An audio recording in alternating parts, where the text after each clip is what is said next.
حضرات آپ یہ جو اسٹیج کے اوپر بیٹھے ہیں ان کی بھی بڑی اونچی شان ہے، لیکن جو نیچے بیٹھے ہیں ان کی بھی اونچی شان ہے، اور ہم سب کا اسلامی نام ایک ہے، وہ نام کیا ہے؟ میرا رب ارشاد فرماتا ہے کنتم خیر امہ، کہ تم سب سے بہتر امت ہو۔ کتنی بہتر امت ہو؟ یعنی جتنے بھی لوگ ہیں، چھوٹا بچہ کیوں نہ ہو، یہ جوان کیوں نہ ہو، یہ بزرگ کیوں نہ ہو، سیاسی کیوں نہ ہو، مذہبی کیوں نہ ہو، سماجی کیوں نہ ہو، جو مصطفیٰ کریم علیہ السلام کا کلمہ پڑھنے والا ہے، اس کے لیے میرا رب فرماتا ہے کنتم خیر امہ، تم سب سے بہتر امت ہو۔ کتنی بہتر امت ہو؟ حضرت آدم کی امت تمہاری طرح نہیں، جناب نوح کی امت تمہاری طرح نہیں، حضرت ابراہیم کی امت تمہاری طرح نہیں، جناب موسیٰ کی امت تمہاری طرح نہیں، حضرت عیسیٰ کی امت تمہاری طرح نہیں، 1,24,000 کم و بیش انبیاء کرام کی امتیں تمہاری طرح نہیں۔ تم افضل ہو، اعلیٰ ہو، بالا ہو، بلند ہو، مرتبے والے، شان والے، عزت والے، اور تمہاری عزت کا بیان تمہارا رب فرما رہا ہے۔ حضرات گرامی میں یہ عرض کر رہا تھا کہ اس امت کو افضل کہا گیا، اعلیٰ کہا گیا، برتر کہا گیا، بالا کہا گیا، شان والی کہا گیا، کیوں کہا گیا؟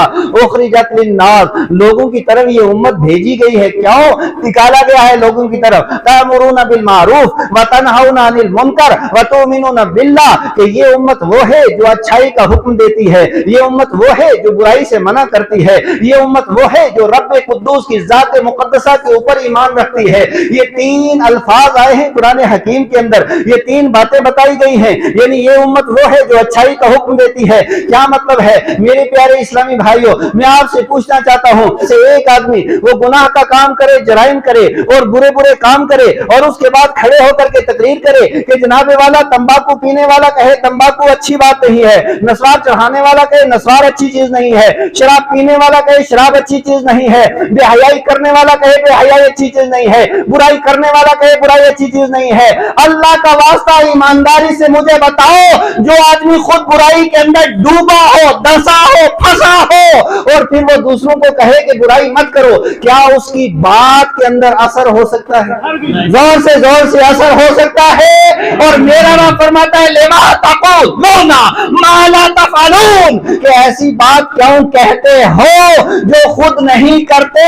کیا مطلب ہے کہ لوگوں کو بیڑیوں سے بچانا ہے، بیڑیاں چھوڑنی ہے، لوگوں کو سگریٹ سے بچانا ہے، سگریٹیں چھوڑنی ہے، لوگوں کو نسوار سے بچانا ہے، نسوار چھوڑنی ہے، لوگوں کو شراب سے بچانا ہے، شراب چھوڑنی ہے، لوگوں کو ڈرگ سے بچانا ہے، ڈرگ چھوڑنا ہے، لوگوں سے بے حیائی سے بچانا ہے، بے حیائی چھوڑنی ہے، لوگوں کو برائی سے بچانا ہے، برائی چھوڑنی ہے۔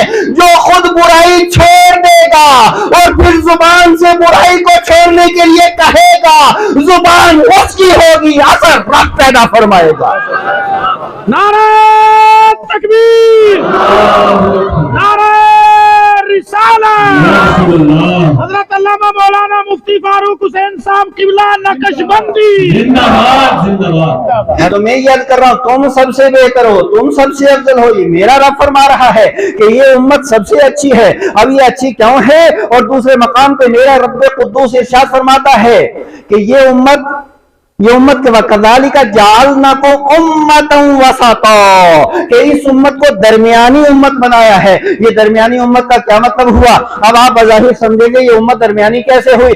یہ امت تو آخر میں آئی ہے، اس سے پہلے جناب عیسیٰ علیہ السلام کی امت تھی، ان سے پہلے حضرت موسیٰ علیہ السلام کی امت تھی، ان سے پہلے حضرت ابراہیم کی امت تھی، اور یہ کیا، یہ امت تو آخر میں آئی ہے۔ درمیانی امت کیسے ہے؟ اس وجہ سے کہ موسیٰ علیہ السلام کی امت افراط و تفریط کا شکار ہو گئی، حضرت عیسیٰ کی امت افراط و تفریط کا شکار ہو گئی۔ پہلی امتیں آئیں لیکن کسی نے کوئی آگے بڑھ گئی، کوئی پیچھے رہ گئی۔ حضرت موسیٰ علیہ السلام کی امت نے حضرت عزیر کو خدا کا بیٹا کہہ دیا، حضرت عیسیٰ علیہ السلام کی امت نے حضرت عیسیٰ علیہ السلام کو خدا کا بیٹا کہہ دیا۔ یہ امت افراط و تفریط کا شکار ہو گئی، حلال و حرام کے درمیان توازن نہ رکھ سکی، صحیح و غلط کے درمیان توازن نہ رکھ سکی، کفر و اسلام کے درمیان توازن نہ رکھ سکی۔ میرے پیارے اسلامی بھائیوں، یعنی یہود شرک میں مبتلا ہوئے، عیسائی شرک کے اندر مبتلا ہوئے، اور سنو یہ وہ امت ہے کہ صحیح بخاری کے اندر 5 مقامات پہ یہ حدیث موجود ہے، مسند امام احمد بن حنبل کے اندر 2 مقام پہ یہ حدیث موجود ہے۔ میرے مصطفیٰ کریم علیہ السلام نے ایک گارنٹی دے کر کے، قسم یاد فرما کر کے ارشاد فرمایا واللہ انی لا اخاف ان تشرکوا بعدی، مجھے میرے رب کی عزت کی قسم ہے میری امت گنہگار تو ہو سکتی ہے، میری امت شرک نہیں کر سکتی ہے۔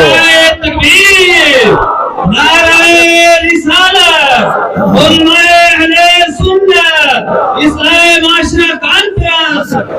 میرے آقا نے کیا ارشاد فرمایا؟ واللہ ہے اللہ کی قسم. میرے مصطفیٰ تو جو ہی جو فرما دے، میرے آقا جو فرما دے، قسم یاد نہ فرما دے، فرمائے وہ سادہ الفاظ میں جو بھی کہہ دے وہ حضور کا کہنا نہیں ہوتا. رب فرماتا ہے وما ينطق عن الهوى ان هو الا وحی یوحی. میرا محبوب لب تیرے ہوتے ہیں، بات میری ہوتی ہے. سبحان اللہ سبحان اللہ. حضرات گرامی، میرے آقا فرمائے واللہ مجھے اللہ کی قسم، مجھے اللہ کی قسم کہ یہ امت گنہگار ہوگی کہ لیکن لا تشرکو بعدی، گارنٹی دینے والا میں ہوں، میری امت شرک میں مبتلا نہیں ہوگی، میری امت شرک کے اندر مبتلا نہیں ہوگی. اب آقا فرمائے، قسم کھا کے فرمائے اور حلفیہ بیان دیں کہ میری امت تو شرک کے اندر مبتلا نہ ہوگی. تو پھر آپ مجھے بتائیے یہ فاتحہ کو شرک کرنے والے، یہ درود کو شرک کہنے والے، یہ نعت کو شرک کہنے والے، یہ تیسرے کو شرک کرنے والے، یہ ختم کو شرک کہنے والے، یہ 11ویں کو شرک کہنے والے، بتاؤ ان کی مانی جائے یا امام الانبیاء کی مانی جائے؟ سبحان اللہ سبحان اللہ. حضرات گرامی وقار، اب ایک بات میں آپ حضرات کے ذہن کے اندر اتارنا چاہتا ہوں. یہ درمیانی امت ہے. درمیانی امت کا کیا مطلب؟ کہ یہ حد سے آگے بڑھنے والی نہیں، حد سے پیچھے رہنے والی نہیں ہے. یہ امت وہ ہے الحمدللہ اگر آپ کو صراط مستقیم کا اپنی بیدار نگاہوں سے مشاہدہ کرنا ہو تو صراط مستقیم پہ جو چلا ہے اور دوسروں کو چلایا ہے اور ساری زندگی اس کے لیے جہاد کیا ہے، اس شخصیت کا نام امام احمد رضا محدث بریلوی ہے. حضرات گرامی، توحید کی آڑ کے اندر نبی پاک علیہ السلام یا دیگر جتنے انبیاء کرام ہیں ان کی تنقیص کرنا، ان کی توہین کرنا، تنقیص دور کی بات، توہین دور کی بات، بلکہ نبی پاک، ایک بات یاد رکھے، ایک مسئلہ، توہین تنقیص یہ بڑی دور کی بات ہے.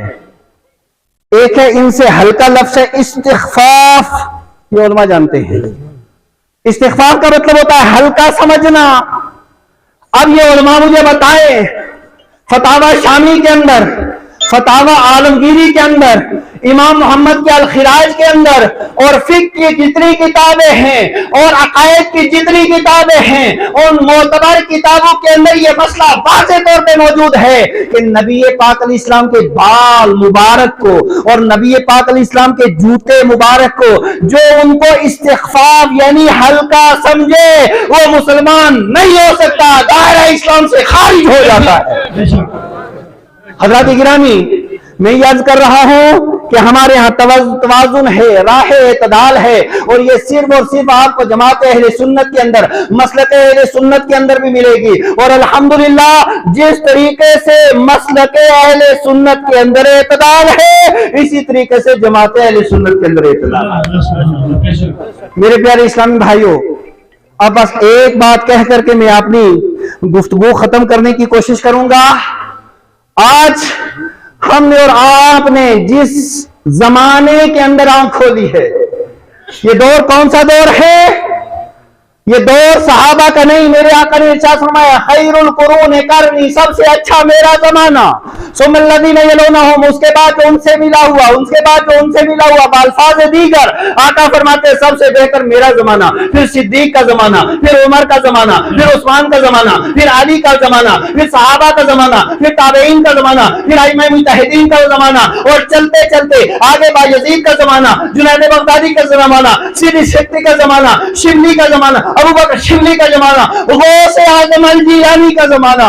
لیکن ہم نے اور آپ نے جس زمانے کے اندر آنکھ کھولی ہے یہ غوث پاک جیلانی کا نہیں، یہ خواجہ اجمیری کا نہیں، یہ حضرت جنید بغدادی کا نہیں، یہ حضرت بایزید بستانی کا نہیں، یہ صحابہ و تابعین کا نہیں. یہ دور ہے فطروں کا، اور فطرے بھی ایسے ہیں، کوئی فطرہ پنجاب سے نکلتا ہے، کوئی دہلی سے نکلتا ہے، کوئی قادیان سے نکلتا ہے، کوئی لکھنؤ سے نکلتا ہے، کوئی ہند سے نکلتا ہے، کوئی سندھ سے نکلتا ہے، کوئی نجد سے نکلتا ہے. لیکن الحمدللہ اسی زمانے کے اندر اللہ تعالیٰ نے ایک مرد مجاہد کو پیدا کیا جس نے ہر ایک فطرے کا جواب دیا ہے. اس مرد کلندر، مرد مجاہد کا نام اعلیٰ حضرت امام احمد رضا بریلوی ہے. عشق محبت، عشق محبت. عشق و محبت، عشق و محبت. سبحان اللہ، سبحان اللہ. حضرات گرامی وقار، میں یہ عرض کر رہا ہوں اس فتنے کے زمانے کے اندر، اب مجھے اللہ کا واسطہ مجھے بتاؤ، اگر کسی علاقے کے اندر آگ لگ جائے، کسی محلے کے اندر آگ لگ جائے اور ٹین کے سارے مکان ہوں، لکڑی کے سارے مکان ہوں، سارے مکان جڑے ہوئے ہوں، اس کے دائیں بھی آگ ہے، بائیں بھی آگ ہے، آگے بھی آگ ہے، پیچھے بھی آگ ہے، درمیان میں آپ کا مکان ہے، ایمانداری سے بتائیے چاروں طرف جب آگ لگی ہو تو درمیان میں کیا آپ کو نیند آئے گی؟ زور سے زور سے زور سے نیند آئے گی، نیند آئے گی. اور یہی تو میرا امام نے کہا تھا، سونا جنگل اور رات اندھیری، چھائی بدلی کالی ہے، سونے والوں جاگتے رہیو، چوروں کی رکھوالی ہے. اللہ اکبر.